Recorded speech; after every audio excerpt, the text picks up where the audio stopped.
ये जिस तरह से देखा जाए जो यूपी एसआई की लिखित परीक्षा हुई है उस पे पहले दिन जो परीक्षा हुई थी उस पे एक सवाल ऐसा पूछा गया था जिसको लेकर बीजेपी के लोग ही अब जो उस पे सवाल उठाने लगे हैं, क्या कहेंगे उसको?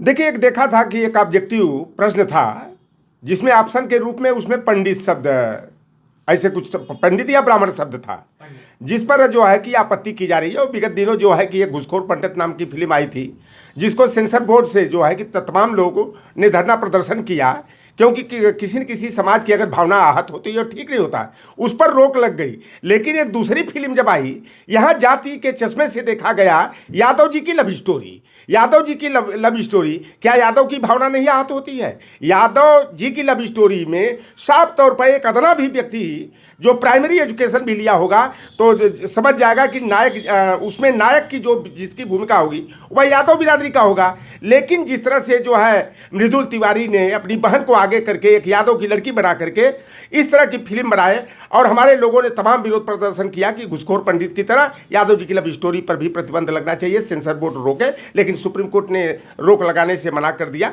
और इसमें देखिए बड़े ये आपत्ति की नहीं है, हम कहते हैं कि वहाँ जहाँ पंडित शब्द दिया है वह यादव लिख दिया जाता, निषादे लिख दिया जाता। लेकिन जो भारतीय जनता पार्टी आरएसएस के लोग जो है तिल का ताड़ बनाने का काम करते हैं, क्योंकि इस समय ब्राह्मण जो है ना, इस समय राजनीति के केंद्र में है। भारतीय जनता पार्टी का जो कोर वोट बैंक ब्राह्मण समाज हुआ करता था, वह जो है कि अपना भविष्य और अपनी सुरक्षा जो है समाजवादी पार्टी के साथ देख रहा है। इसलिए भारतीय जनता पार्टी की बौखलाहट है, क्योंकि भारतीय जनता पार्टी ने पहले यादव मुसलमान को टारगेट में लिया, कुर्मी निषाद को लिया, लोधी को लिया, पाल प्रजापति को लिया। और देखें घटना के बगल में डॉक्टर घनश्याम तिवारी जी की जिस तरह निर्ममतापूर्वक हत्या ड्रिल मशीन से गोद गोद करके जो है कि सुल्तानपुर में भारतीय जनता पार्टी के ठाकुर बिरादरी के लोगों ने कर दिया हो। यहीं पर आप गुड्डन तिवारी की हत्या रायबरेली में हुई, किसने करने वाला कौन था? योगी आदित्यनाथ के बिरादरी का सामंती गुड्डन तिवारी के ऊपर ट्रैक्टर चढ़ा करके हत्या कर दिया।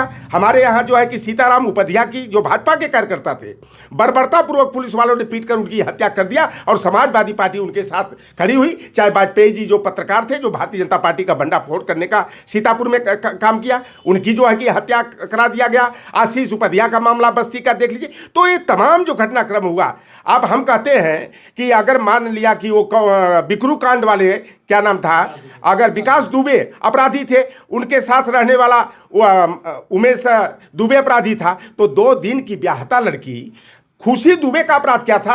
ये भाजपा बेटी बचाओ बेटी पढ़ाओ का नारा देती है। उस बेटी को 18 महीना बाराबंकी कारागार में रखा गया, जो खून की उल्टियां कर रही थी। उसकी आवाज़ बनने का काम लौटर राम निषाद किया, और उसकी मां के इलाज के लिए समाजवादी पार्टी के मुखिया माननीय अखिलेश यादव जी ने आर्थिक मदद दे करके पूरा इलाज और ऑपरेशन कराने में मदद किया। अगर देखा जिस तरह से जो है बसपा जो है फिर से एक बार जो सक्रिय होती हुई दिखाई दे रही है, मायावती लगातार जो हुंकार भर रही है, तो सपा को कितना नुकसान हो सकता है अगर वो आगे बढ़ रही है तो? आप देखिए 2014 के लोकसभा चुनाव में बसपा 0 बटा सन्नाटा थी। 2019 का गठबंधन हुआ, समाजवादी पार्टी ने दिल खोल करके जो है कहा कि बहन जी जिस सीट पर अंगुली रख दीजिए वहां से अपना उम्मीदवार लड़ाइए, और बसपा 0 से 10 सीटों पर पहुंची, और समाजवादी पार्टी 5 की 5 रह गई।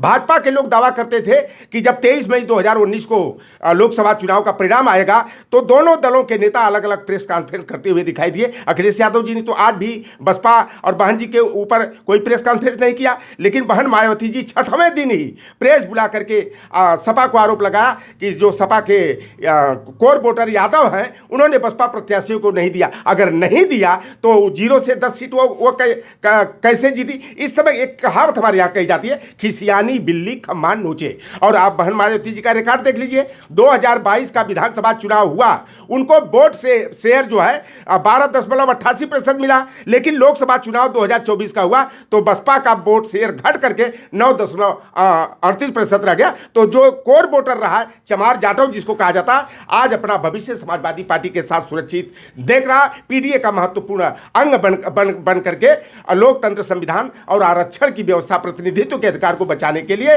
भाजपा को हराने और समाजवादी पार्टी के जो पीडीए महानायक माननीय अखिलेश यादव जी हैं, उनके हाथों को मजबूत करने का निर्णय ले चुका है।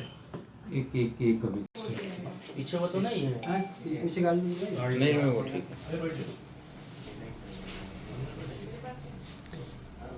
कौन होटल में कार्यक्रम था?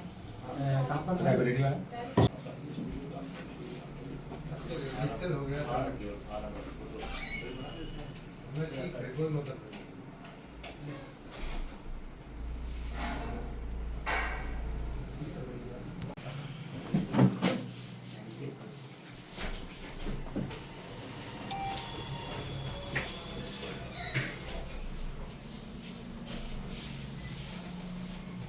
फोटो मोबाइल से खींच देते हैं। कुर्सी पर उधर खड़ा कर लो ना, इधर कोने पर।